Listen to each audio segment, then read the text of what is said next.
Hello everyone, সবাই কেমন আছো? আশা করি সবাই ভগবানের কৃপায় খুব ভালো আছো।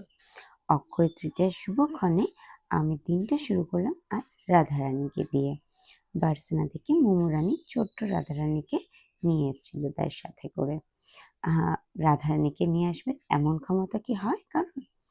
আসলে আমি স্বপ্ন দেখতাম বৃন্দাবনে যাব, ভগবানের কাছে রোজ প্রার্থনা করতাম রাধারানী কবে তার কৃপা পাবো।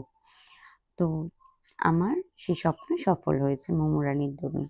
তো বার্সানাতে গিয়ে আহ রাধারানীর দর্শন পেয়েছি, কিন্তু এটা ভাবিনি আমাকে ভগবান একটা সুযোগ করে দেবেন তার সেবা করার। তো রাধারানী আমার সেবা পাওয়ার জন্য আমাকে একটা সুযোগ করে দিয়েছে। আমি আমার সাধ্য মতো চেষ্টা করব তার সেবা করার জন্য। আসলে বায়নাটা ছিল মোমো রানীরই, যে তিনি ছোট্ট লালি সোনাকে তার সাথে নিয়ে যাবে। লালি অর্থাৎ আমি রাধা রানীকে ভালোবেসে লালি বলে ডাকি। আমার গপু সোনাও আছে, কিন্তু সে আছে আমার মার কাছে আর মামার বাড়ি ঘুরতে গিয়েছে।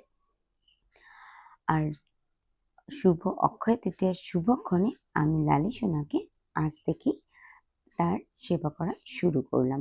মন থেকে যদি কোনো জিনিস ভগবানের কাছে প্রার্থনা করা হয়, সেটা ঠিক হবে, আর আমি তার প্রত্যক্ষ প্রমাণ। এই ছিল আজকের ভিডিওটা। কেমন লাগলো সবাই বলো।